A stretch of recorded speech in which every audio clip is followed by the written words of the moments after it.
ได้มีพิธีลงนามบทบันทึกความเข้าใจเพื่อมอบรับโครงการเห็นผลไว้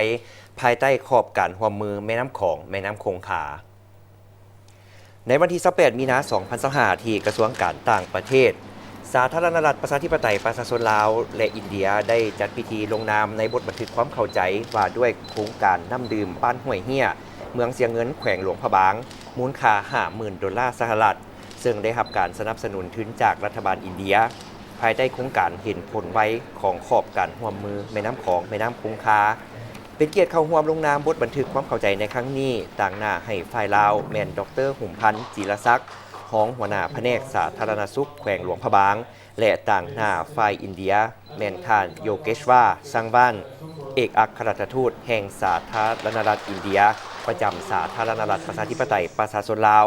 โดยการให้เกียรติเข้าร่วมเป็นพยานของท่านบวรทัศน์ดวงจักรหัวหน้าห้องการกระทรวงการต่างประเทศสาธารณรัฐประชาธิปไตยประชาชนลาว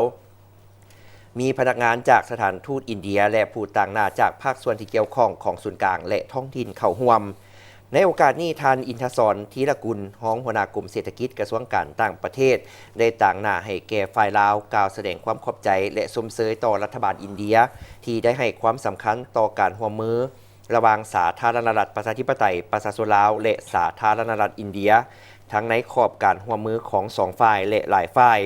โดยเฉพาะเป็นการประกอบส่วนเข้าในการพัฒนาเศรษฐกิจสังคมของสาธารณรัฐประชาธิปไตยประชาชนลาวและยกสูงคุณภาพชีวิตการเป็นอยู่ของประชาชนในขั้นท้องถิ่นให้นับมือนับดีขึ้น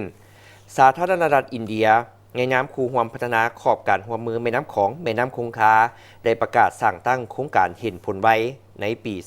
2012 โดยการสนับสนุนงบประมาณจำนวน 1 ล้านดอลลาร์สหรัฐต่อปีให้แก่ประเทศสมาชิกแม่น้ำของเพื่อจัดตั้งปฏิบัติโครงการขนาดน้อยมูลค่าบ่เกิน 50,000 ดอลลาร์สหรัฐต่อ1โครงการนับตั้งแต่สั่งตั้งโครงการเห็นผลไว้สาธารณรัฐประชาธิปไตยประชาชนลาวของเฮาก็ได้รับอนุมัติโครงการทั้งหมดจำนวน31โครงการรวมมูลค่า 1,515,000 กว่าดอลลาร์สหรัฐในนั้นมี15โครงการได้สำเร็จจัดตั้งในการจัดตั้งปฏิบัติและ16โครงการแม่นกำลังสืบต่อดำเนินการจัดตั้งปฏิบัติ